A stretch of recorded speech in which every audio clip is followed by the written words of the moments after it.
नमस्कार, आप देख रहे हैं जन भावना टाइम्स। आपके साथ मैं हूं अंकिता।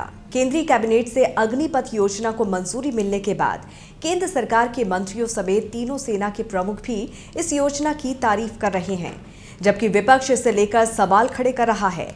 मोदी सरकार की इस स्कीम के विरोध में कुछ छात्र भी सड़कों पर उतर आए। बताया जा रहा है कि कुछ रक्षा विशेषज्ञ इस योजना से खुश नहीं हैं। जहां देश के रक्षा मंत्री राजनाथ सिंह इस योजना को मील का पत्थर बता रहे हैं, तो वहीं मुख्य विपक्षी दल कांग्रेस का कहना है कि इस तरह भर्तियां होने से सेना की क्षमता और कार्यप्रणाली प्रभावित हो सकती है। कांग्रेस ने यह भी सवाल किया है कि जो युवा इस भर्ती के तहत 4 साल पूरा कर लेंगे, उनकी आगे का भविष्य क्या होगा। कांग्रेस ने सरकार की अग्निपथ स्कीम का विरोध किया है। कांग्रेस नेता राहुल गांधी और प्रियंका गांधी ने अग्निपथ योजना पर कई सवाल उठाए हैं। राहुल गांधी ने कहा है कि अग्निपथ स्कीम सशस्त्र बलों की प्रभावशीलता को कम करेंगे। उन्होंने कहा कि जब भारत को 2 मोर्चों पर खतरों का सामना करना पड़ सकता है, तो उस दौरान अग्निपथ योजना के लिए भर्ती हुए युवाओं से हमारे सशस्त्र बलों की परिचालन प्रभावशीलता को कम करती है। बीजेपी सरकार को हमारी सेना की गरिमा, परंपराओं, वीरता और अनुशासन से समझौता करना बंद करना चाहिए।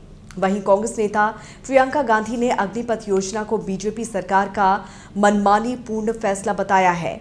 प्रियंका ने ट्वीट किया है कि बीजेपी सरकार सेना भर्ती को अपनी प्रयोगशाला क्यों बना रही है। क्या सैनिकों की लंबी नौकरी सरकार को बोझ लग रही है। उन्होंने कहा कि युवा कह रहे हैं कि 4 साल का ये नियम छलावा है। हमारे पूर्व सैनिक भी इससे असहमत हैं। सेना भर्ती से जुड़े संवेदनशील मसले पर ना कोई चर्चा, ना कोई गंभीर सोच विचार, बस मनमानी। कांग्रेस के प्रवक्ता रणदीप सुरजेवाला ने दावा किया है कि केंद्र सरकार की इस स्कीम पर मिलिट्री एक्सपर्ट से लेकर तीनों सेनाओं के टॉप अधिकारी तक सवाल उठा रहे हैं। उन्होंने कहा कि लोग ये भी कह रहे हैं कि मोदी सरकार ऐसा करके सेना की अस्मिता के साथ खिलवाड़ कर रही है। कांग्रेस समेत कई विरोधी दलों ने इस योजना को लेकर मोदी सरकार को कटघरे में खड़ा करना शुरू कर दिया है। केंद्र सरकार की अग्निपथ स्कीम पर बीएसपी सुप्रीमो मायावती ने भी जोरदार विरोध किया। उन्होंने ट्वीट कर केंद्र सरकार से फौरन इस स्कीम को वापस लेने की मांग की है। उन्होंने लिखा कि सेना में काफी लंबे समय तक भर्ती लंबित रखने के बाद अब केंद्र ने सेना में 4 साल अल्प अवधि वाली अग्निवीर नई भर्ती योजना घोषित की है। उसको लुभावना और लाभकारी बताने के बावजूद देश का युवा वर्ग असंतुष्ट और आक्रोशित है। वो सेना भर्ती व्यवस्था को बदलने का खुलकर विरोध कर रहे हैं। मायावती ने कहा है कि इनका मानना है कि सेना और सरकारी नौकरी में पेंशन लाभ आदि को समाप्त करने के लिए ही सरकार सेना में जवानों की भर्ती की संख्या को कम करके साथ ही साथ मात्र 4 साल के लिए सीमित कर रही है, जो घोर अनुचित और गरीब और ग्रामीण युवाओं के साथ साथ उनके परिवार के भविष्य के साथ खुला खिलवाड़ है। मायावती ने कहा कि देश में लोग पहले ही बढ़ती गरीबी, महंगाई, बेरोजगारी एवं सरकार की गलत नीतियों और अहंकारी कार्यशैली आदि से दुखी और त्रस्त हैं।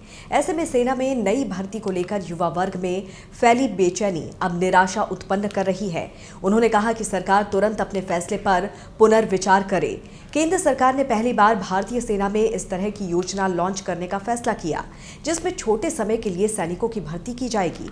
इस योजना के अंतर्गत हर साल करीब 40 से 50 हजार युवाओं को सेना में शामिल किया जाएगा। इन युवाओं की उम्र सीमा 17.5 साल से 21 साल के बीच होगी। अग्निपथ में सैनिकों की भर्तियां मेरिट और मेडिकल पर आधारित होंगी। इन 4 वर्षों में सैनिकों को 6 महीने की बेसिक मिलिट्री ट्रेनिंग भी दी जाएगी। सैनिकों को 30 से 40 हजार रुपए मासिक वेतन के साथ अन्य लाभ भी दिए जाने की संभावना है। देश और दुनिया की तमाम खबरों को विस्तार से जानने के लिए आप हमारी वेबसाइट www.thedbt.com को लॉगिन कर सकते हैं। जुड़े रहिए जनभावना टाइम्स के साथ। नमस्कार।